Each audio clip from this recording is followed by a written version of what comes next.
Hey, welcome back, Chantaholic. This is Harmonium 112, Advanced Sargam Series 1. I'm Daniel Tucker, and in this course, we're going to be covering a whole bunch of great Sargam exercises. And if you're signed in as a member, then you can print out the 3 different sheets that we're going to be using, and that should be indication that there's a lot of material we're going to cover in this course. I was thinking actually to separate this material out into 2 or 3 different courses on Sargam. But it's all right, you can handle it. The thing to know there is that there's a lot of material, and so you might not breeze through this entire course in one sitting. It might be the kind of thing where you do the first sheet and practice that for a while, maybe a couple weeks.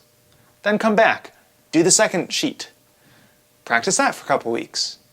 Then come back and do the third sheet.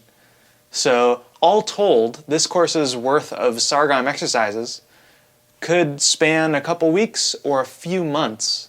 So there's a lot here. So what is it that we're going to do? The first one is Sargam exercises in groups. So hopefully you've come to this course having done Harmonium 110 and 111, where we introduced and built on this idea of the Sargam exercise in groups. Groups of 3, groups of 4, groups of 5. And here we're going to finish that idea. It's as an entire exercise of groups 3, 4, 5, 6, 7, 8. 8, of course, is the whole scale, 1 octave up and down. So that's really one exercise where we go through all those groups. We'll do that together. Then the next one is Sargam exercise leaps. And I really enjoy that one. It's very similar to the Sargam groups exercise, except that the middle notes from all the groups have been removed. And so instead of singing a scalar pattern, like sa-re-ga-ma, you're singing an intervallic or an interval pattern, like sa-ma. And I find it's a really good challenge at first, but then it's really satisfying to be able to sing these increasingly large intervals. So that's the second one. And then the third one is Sargam Patterns Series 1. And this is where we're really diving into this great process of different sequences, or different patterns as I've called them on these sheets, for Sargam patterns that kind of weave up and down the scale in really unique ways. And you'll see what that's like. Each one is beautiful in its own way. They're very geometric, which is kind of fun.